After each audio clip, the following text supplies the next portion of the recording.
Agora, dizendo sobre as forças dipolo-dipolo. São, como o título já diz, são forças que se manifestam entre moléculas que possuem momento de dipolo líquido. No exemplo, nós temos o cloreto de bromo, que neste caso está meio deturbado o desenho, mas uma molécula de cloreto de bromo atrai a outra. O Cl-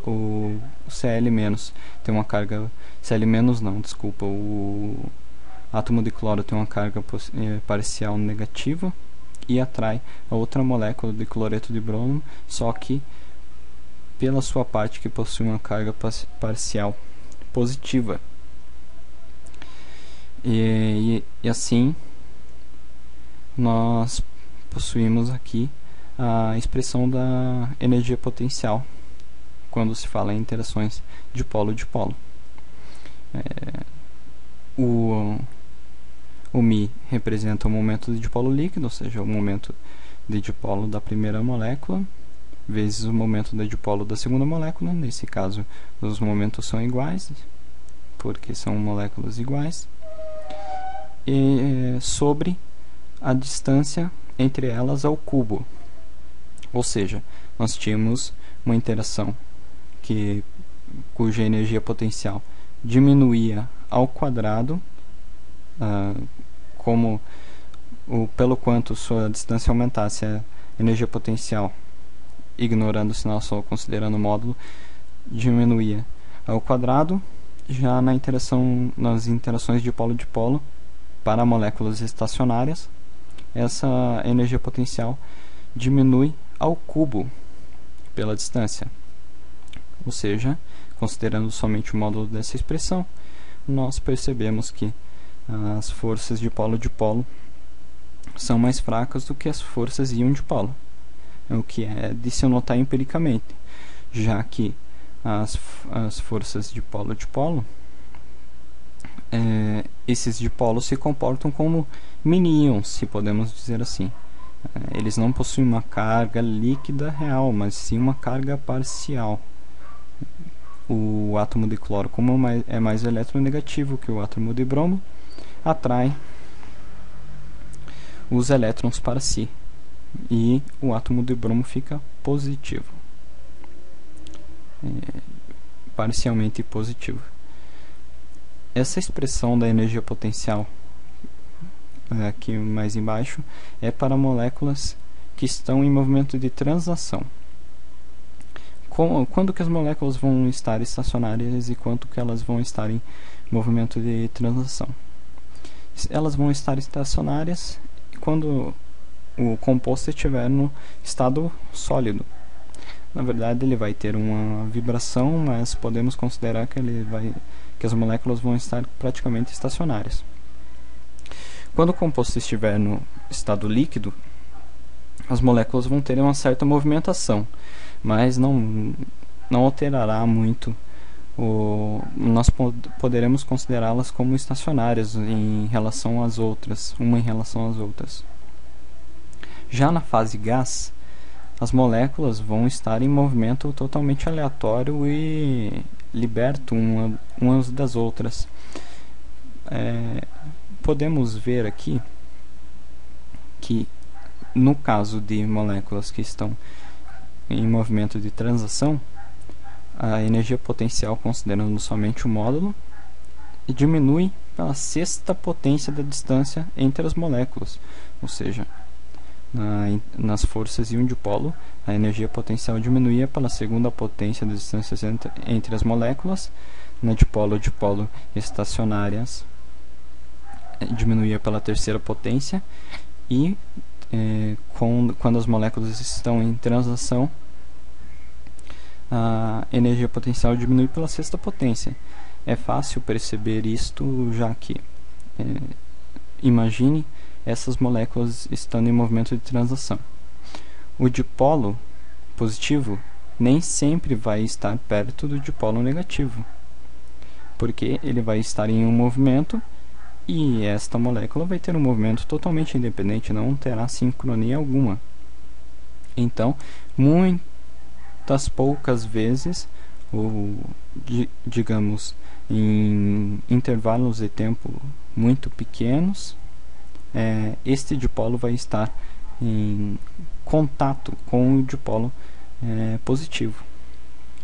Então, por isto que a energia potencial, considerando somente o módulo, é menor do que quando as moléculas estão estacionárias. Neste caso, nós temos também os momentos de dipolos líquidos elevados ao quadrado. Podemos interpretar de duas formas isto. Se o momento do dipolo, considerando com a carga de um íon, ele é pequeno, pois os elementos possuem cargas parciais, ou seja, não são cargas totais.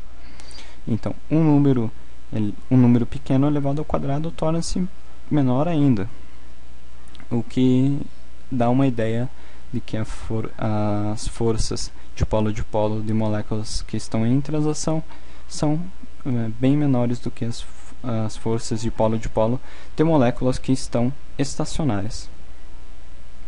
Forças de London, ou também forças de polo induzido, dipolo induzido, ou forças de dispersão. Como assim dipolo induzido? Esta molécula é a molécula de metano. O carbono está no centro e os hidrogênios estão na ponta.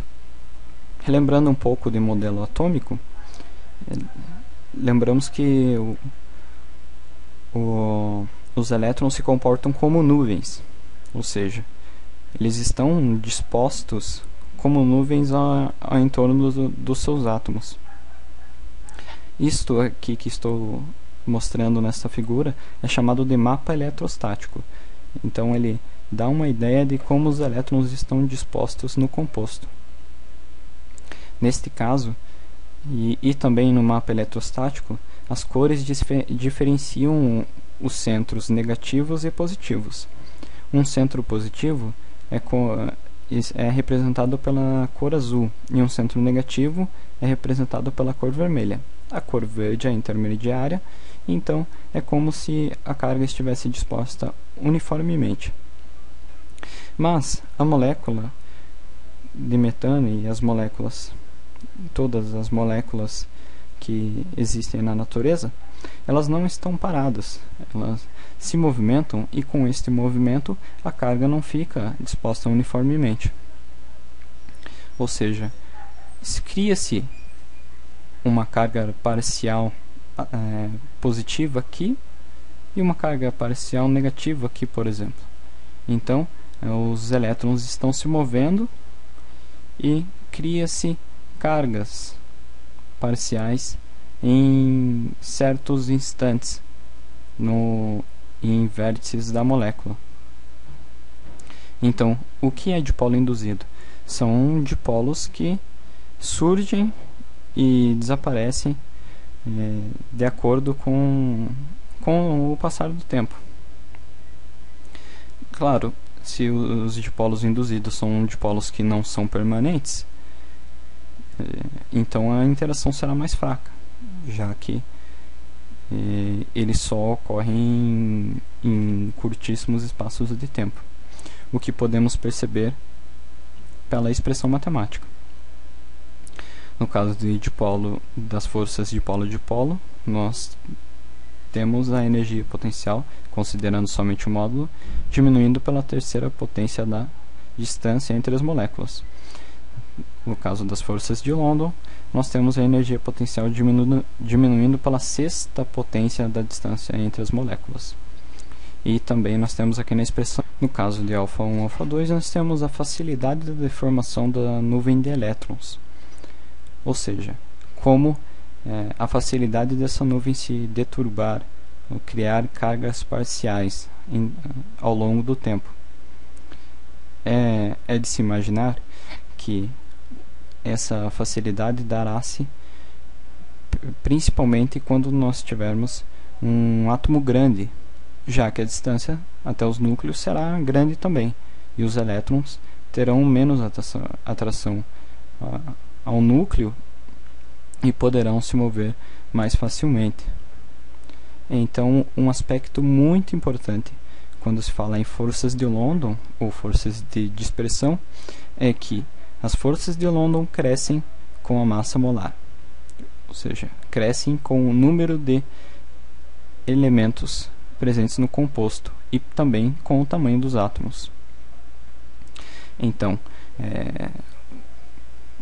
são cobradas, principalmente nos vestibulares, muitas questões sobre isso, que dizem quando que as forças crescem, quando que a intensidade dessas forças crescem. No caso das forças de London, quando a massa molar cresce, principalmente. E daí, nessa expressão aqui embaixo, temos a expressão para as forças de polo induzido, ou seja, não são forças entre dipolo e dipolo e não são forças entre dipolo induzido e dipolo induzido, são a mescla das duas. Mostra também que as forças dipolo induzido e dipolo são fracas comparadas com a dipolo-dipolo e são um pouco mais fortes do que as dipolo induzido e dipolo induzido.